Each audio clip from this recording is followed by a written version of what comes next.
আজই ডাউনলোড করুন আর এনজয় করুন আপনার পছন্দের শো। তোমার কাজ যদি আমাদের পছন্দ না হয় তাহলে আর কোনোদিন কোনো কাজের জন্য কোনো পোস্টের জন্য তুমি গাঙ্গুলি গ্রুপ অফ কোম্পানিজে অ্যাপ্লাই করতে পারবে না। রাজু, আপনি একবার ভেবে দেখুন তো, আপনি যদি ওনার আন্ডারে কাজ করার সুযোগ পেতেন তাহলে কতটা গর্বের হতো ব্যাপারটা। আমিও তো ছোটবেলা থেকে চেয়েছিলাম দেবী মাকে সেবা করার, সেই ইচ্ছে পূরণ হয়েছে। তাহলে আমার এইটুকু হেল্প করুন ম্যাম, প্লিজ। আমি কোনো ম্যাম ট্যাম নই, যারা এই বাড়ির ভেতরে থাকে তারা হলো ম্যাডাম, আমি তো কুসুম। আচ্ছা, আপনি এখানে একটু অপেক্ষা করুন, আমি এক্ষুনি আসছি। Please ma'am.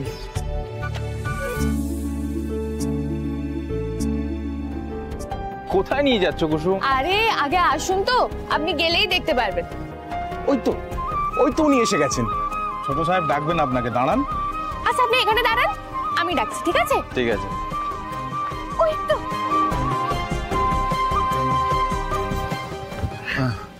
Good morning sir. Good morning. ছোট সাহেব কিন্তু খুব ব্যস্ত। আমি জানি উনি খুব ব্যস্ত, তার মধ্যেও আমি ওনাকে বদর করছি, বাট আমি আপনার জন্য সময় চেয়েছি, কিন্তু উনি 2 মিনিটের বেশি সময় দিতে পারবেন না। No problem, that will be enough sir. কিন্তু আপনি কে? Hello sir, I am Ratul, আমি একজন গ্রাফিক ডিজাইনার। হ্যালো স্যার, আপনাদের কোম্পানির তরফ থেকে যে কম্পিটিশনটা আপনারা অ্যারেঞ্জ করেছেন অ্যাবাউট দ্য লোগো ডিজাইন, সেটাই আমি পার্টিসিপেট করতে চাই। That's really good. তুমি তোমার কাজটা সাবমিট করেছো? আসলে স্যার, এই গাঙ্গুলি গ্রুপ অফ কোম্পানিজে কাজ করাটা আমার সারা জীবনের ইচ্ছে। আমি আপনার আর ইন্দ্রাণী ম্যাডামের সাথে কাজ করতে চাই। দেখো Ratul, I understand your feelings, কিন্তু তোমাকে সুযোগ দেওয়াটা তো আনফেয়ার। কারণ বাকি যারা এই কম্পিটিশনে অংশগ্রহণ করেছে তারা তো প্রত্যেকে তাদের কাজ সাবমিট করে দিয়েছে অলরেডি। আই নো স্যার, আসলে আমি লাস্ট মোমেন্টে সবটা জানতে পেরেছিলাম। Better luck next time. Please আমাকে একটা সুযোগ দিন, প্লিজ স্যার, প্লিজ একটা সুযোগ। পছন্দ না হলে আমি আর ডিস্টার্ব করবো না আপনাদের। না, একদম সুযোগ দেওয়া যাবে না। গাঙ্গুলি গ্রুপ অফ কোম্পানিজ আজ অব্দি কোনোদিন কোনো আনফেয়ার ডিসিশন নেয়নি, আজও নেবে না। Indrani madam, I am your biggest fan. Madam শব্দটা আমি যে কোনো কারোর কাছ থেকে শুনতে পছন্দ করি না। হ্যাঁ, আমার অফিসের স্টাফের আমাকে ম্যাডাম বলে ডাকে বটে, কিন্তু তার বাইরে নয়। সরি, আসলে তুমি না আননেসেসারিলি আমাদের সময় নষ্ট করছো। প্লিজ এখন এসো। ম্যাডাম, প্লিজ একটা সুযোগ দিয়ে দেখুন ম্যাডাম। যে মানুষের কাছে সময়ের কোনো মূল্য নেই, সে যত ভালো কাজই করুক না কেন, তার মূল্য ইন্দ্রাণী গাঙ্গুলির কাছেও নেই। আয়ুষ, তুমি হঠাৎ মিটিং ছেড়ে বেরিয়ে এলে এই জন্য বুঝি? এই জন্য তোমাকে কুসুম ডেকে আনলো? আচ্ছা কুসুম, এখন থেকে এইসব সিদ্ধান্তগুলো তুমি নেবে বুঝি? হ্যাঁ, আমি জানি তুমি আমার জন্য, আমার পরিবারের জন্য অনেক কিছু করেছো, কিন্তু তার মানে এই নয় যে আমার পারিবারিক বিষয়, আমার বিজনেসের বিষয় তুমি নাক গলাবে। এটা যেন আর কোনোদিন তোমাকে করতে না দেখি। যদি দেখি তাহলে কিন্তু তুমি আমার অন্য রূপ দেখবে।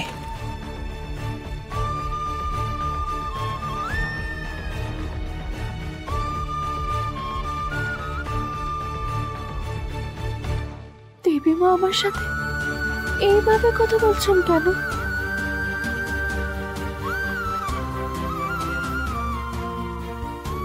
তুমি নিশ্চয়ই ভাবছো আমি হঠাৎ করে তোমার সঙ্গে এভাবে কথা বলছি কেন। এই গাঙ্গুলি পরিবার নিয়মের ঘেরাটোপে বাঁধা, আর এই ঘেরাটোপ কেউ ভাঙার চেষ্টা করলে পারে সে আমার কাছ থেকে এরকম ব্যবহারই পাবে।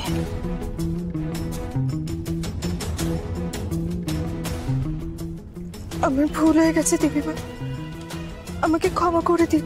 ভুল শুধু তুমি একা করনি, তুমি অন্যের ভুলের ভাগিদারও হয়েছো।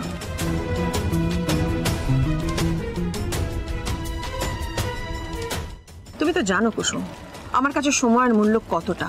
কোনোদিন কোনো কাজ আজ অব্দি একটা মিনিট আমাকে দেরি করতে দেখেছো? তাহলে অন্যের দেরি, অন্যের ভুল আমি মানবো কেন?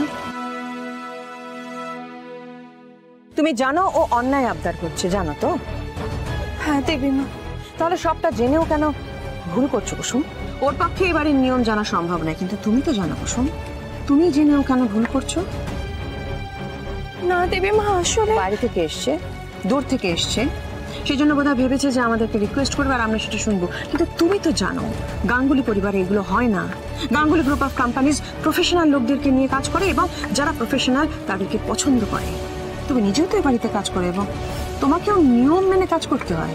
তুমি ভাবলে কি করে যে অন্য কেউ সেই নিয়মটা ভাঙবে আর আমরা মেনে নেব? তুমি শুধু শুধু ওর মনে আশা জাগালে কেন? কারণ দেবীমা, আমার সাথে ওনার একটা মিল আছে। মিল আছে? হ্যাঁ দেবীমা, কিসের মিল? আমাদের দুজনের কাছেই আপনি আদর্শ। আমি ছোটবেলা থেকে স্বপ্ন দেখেছি আপনাকে সেবা করার, আর ওনারও ঠিক একই ধরনের স্বপ্ন আছে। উনি আপনার সাথে কাজ করতে চান দেবীমা। আমার স্বপ্ন তো পূরণ হয়েছে, কিন্তু অন্যের স্বপ্ন দেখার অধিকারটা আমি কেড়ে নিই কি করে? Ma'am please. আমরা একজন মানুষকে তার সময় জ্ঞান দিয়ে বিচার করি কুসুম, তার স্বপ্ন দিয়ে নয়। যারা আমার সঙ্গে কাজ করে তারা সবাই জানে যারা পাংচুয়াল নয়, যারা সময়ের মূল্য দিতে জানে না, তাদের আমি অপছন্দ করি। I am sorry madam, I am sorry আমি দেরি করেছি। আমি জানি আপনার কাছে সময়ের মূল্য কতটা, কিন্তু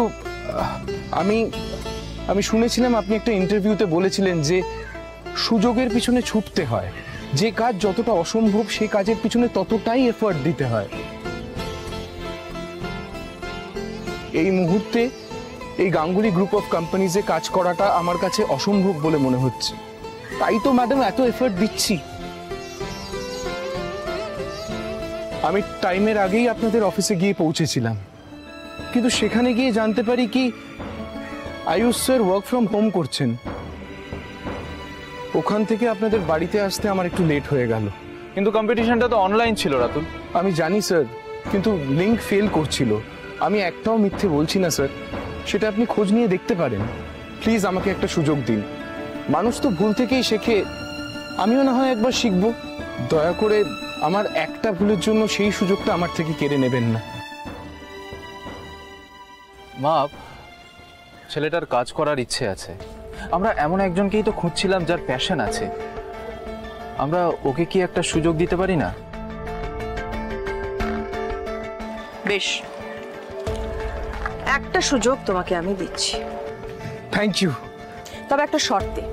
কি শর্ত ম্যাডাম? তোমার কাজ যদি আমাদের পছন্দ না হয় তাহলে আর কোনোদিন কোনো কাজের জন্য, কোনো পোস্টের জন্য তুমি গাঙ্গুলি গ্রুপ অফ কোম্পানিজে অ্যাপ্লাই করতে পারবে না। রাজি? আমি রাজি ম্যাডাম। ভেবো না তোমার কথা শুনে আমি ইমপ্রেসড হয়ে তোমাকে এই সুযোগটা দিচ্ছি। আসলে আমার ছেলে চেয়েছে তোমাকে একটা সুযোগ দেওয়া হোক, আর আমার ছেলে কিছু চাইলে আমি না বলতে পারি না। তোমাকে 2 মিনিট সময় দিলাম, এই 2 মিনিটের মধ্যে যদি তোমার কাজ আমাদের পছন্দ হয় তাহলে তুমি আমাদের সঙ্গে কাজ করবে, আর যদি পছন্দ না হয় তাহলে প্লিজ আর কোনো অজুহাত দিও না। এটাই তোমার প্রথম এবং শেষ সুযোগ, মনে থাকে যেন।